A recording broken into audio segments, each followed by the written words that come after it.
শ্রী ও লজ্জা যত্নপূর্বক রক্ষা করতে হয়। অসতর্ক হলে দুই নষ্ট হয়।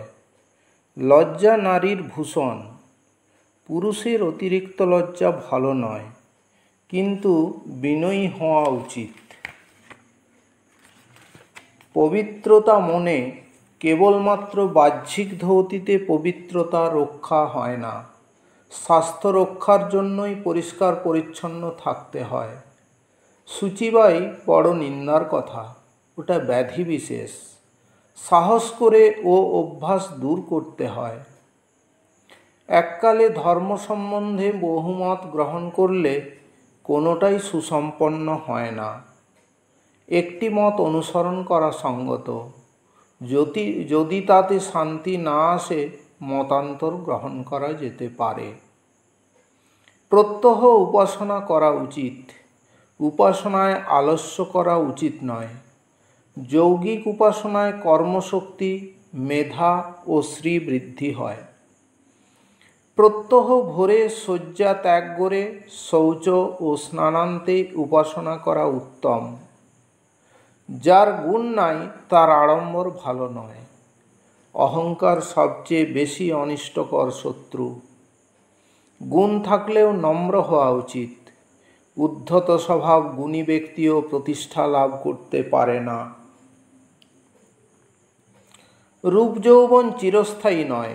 সৎ ব্যবহার, সৎ চরিত্র, সৎ শিক্ষা, সৎ ক্রিয়া চিরস্থায়ী।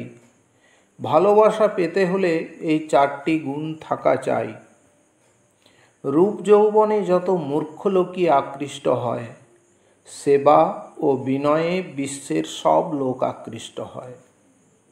যত্ন, সেবা, নম্র ব্যবহার, কথার মাধুর্য দ্বারা দুর্দমনীয়কেও বশ করা যায়। সর্বত্রই কঠোর শাসন বা তিরস্কার কার্যকরী হয় না। যা ভালো লাগে না, অপরে তেমন কিছু করলেই সহসা তার তীব্র প্রতিবাদ করতে নাই। নম্রভাবে অনুরোধ দ্বারা মনোভাব জানাতে হয়। আত্মমর্যাদা, বংশমর্যাদা, অবস্থার মর্যাদা স্মরণ রেখে চলাফেরা ও মেলামেশা করতে হয়। কথা বলা সম্বন্ধেও সে সতর্কতা থাকা উচিত, কিন্তু গর্বিত হতে নাই। বক্তব্য বিষয় অল্প কথায় সরলভাবে বিনয়ের সহিত বলা উচিত। জড়ানো কথা ও বেশি কথা বলা ভালো নয়। আমোদ বা দুঃখ কিছুতেই আত্মবিস্মৃত হতে নাই। মাত্রা ঠিক রাখতে হয়। অতিরিক্ত ব্যস্ততায় শক্তি ক্ষয় হয়। ভুলভ্রান্তিও হয় বেশি রকম। মানুষের মনের তলায় অনেক কিছু লুকানো বৃত্তি থাকে, সে নিজেও তা জানতে পারে না। ক্ষেত্র ও সুযোগ পেলে তারা আত্মপ্রকাশ করে। মন নির্দোষ ভেবে বেহুঁশ হইও না। আমরণ মনসংযমের অভ্যাস বজায় রাখবে। সংসারে সুকু, বিশ্বাসী অবিশ্বাসী, সৎ অসৎ সব রকম লোকই থাকে। বিচার করে বিশ্বাস স্থাপন করতে হয়। ব্যবহার করতে হয় সতর্ক হয়ে। সর্বত্র একরূপ ব্যবহার, একরূপ বিশ্বাস স্থাপন করা চলে না। অবস্থার পরিবর্তনে প্রবৃত্তির বদল হয়। যে সকল অবস্থায় চিত্তের সৎ ভাব বজায় রাখতে পারে, সেই মহান। ঐশ্বর্যের গরম সহ্য করা সহজ কথা নয়। ঐশ্বর্যের মধ্যে থেকে যে অনাসক্ত ও নিরহংকার থাকতে পারে, সেই শ্রেষ্ঠ মানুষ।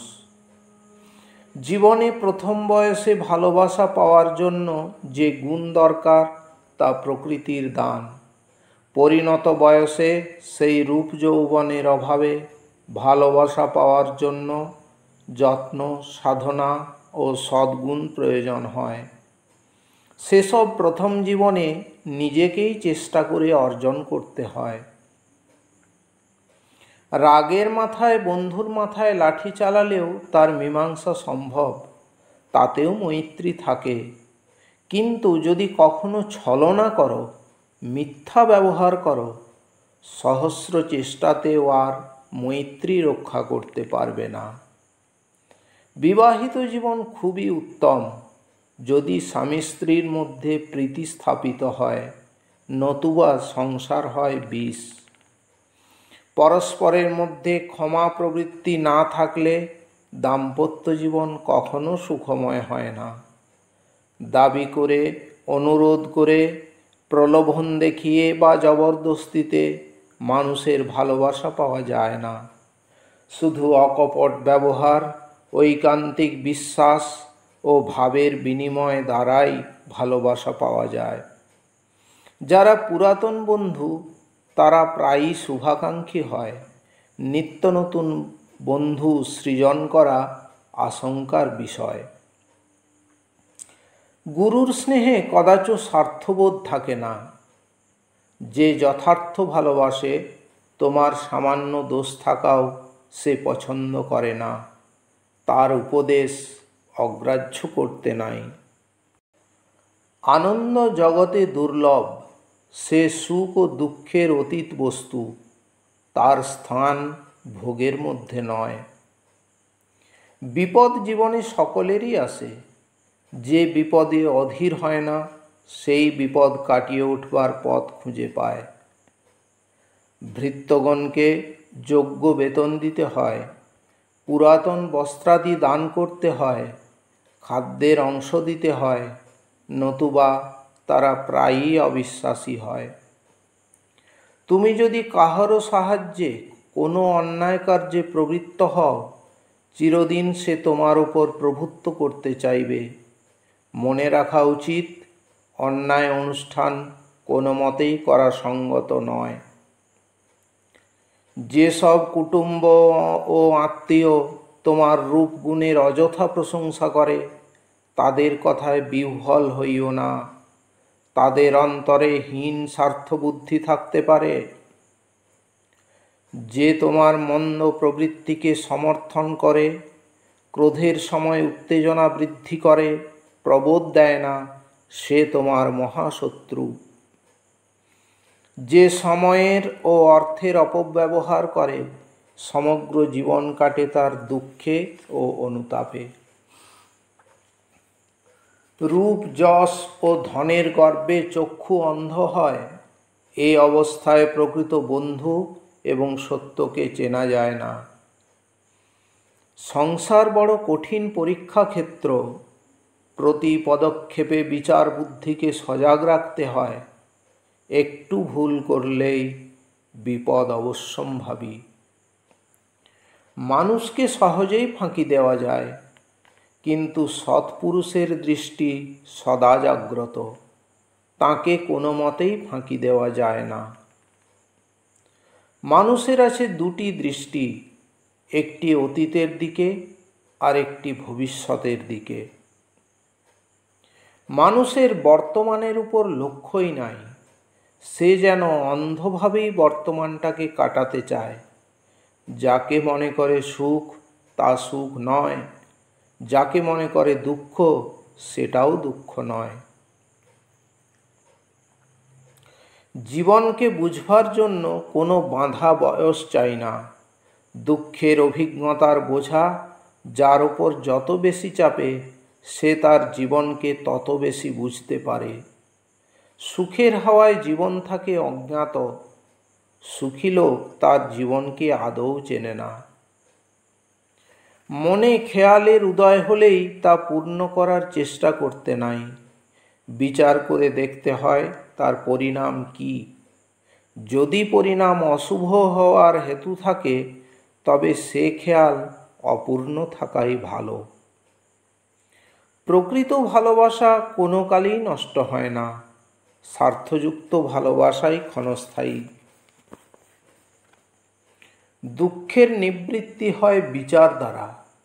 হা হুতাশে দুঃখ কমে না। ঈশ্বরকে ঘুষখোর ভেবো না। তোমার সৎ কার্যের সৎফল, মন্দ কার্যের মন্দ ফল ভোগ করতে হবেই। শ্রদ্ধায় ও ভয়ে অর্চনা এক কথা নয়। ধর্মভীরু লোকের দেবতা ভক্তি স্বার্থনাশের আশঙ্কায় উৎপন্ন। প্রকৃত ভক্ত ঈশ্বরের নিকট কিছুই প্রার্থনা করে না। সৎকার্যের সহায় ভগবান, অসৎকার্যের সহায় শয়তান। সাহায্য দুই দিক থেকেই পাওয়া যায়। অসতের সাহায্য ভগবানের নিকট হইতে কদাচ পাওয়া যায় না। মানুষের জীবন নিয়ে যেন বিধাতা পুরুষের একটা রসিকতা চলছে। মানুষ যখন বহু চেষ্টায় একটা দুঃখকে ভুলছে, তখন হঠাৎ একটা সামান্য ঘটনা নিয়ে বিস্মৃত দুঃখকে যেন তিনি দ্বিগুণ করেন। শান্তি তো দূরের কথা, তখন স্বস্তিও পাওয়া ভার হয়। মানুষের নিজের চেষ্টায় এসব বিষয়ে সতর্ক থাকতে হয়। ভ্রম ক্রমেও অশ্লীল বা অকল্যাণকর কথা মুখে আনতে নাই। কাহাকেও অভিসম্পাত করতে নাই। ধর্মের ও দেবতার নামে শপথ করতে নাই। মিথ্যা বলা ও সত্য গোপন করা উভয়ই ভালোবাসার পক্ষে সমান ক্ষতিকর। প্রিয়জনের মন্দ ব্যবহারের তীব্র সমালোচনা করতে নাই। ধীরভাবে তা বুঝিয়ে বলা উচিত। পতির নিকট পত্নীর অন্য পুরুষের রূপগুণের প্রশংসা করতে নাই। পতির পক্ষেও পত্নীর নিকট অন্য নারীর রূপগুণের প্রশংসা করতে নাই। তাতে মন ক্ষুণ্ণ হতে পারে, অযথা সন্দেহের উদয় হতে পারে। যাদের সহিত রক্তের সম্বন্ধ নাই এমন পুরুষের সহিত নারীর এবং নারীর সহিত পুরুষের একাবাস বা ভ্রমণ করতে নাই।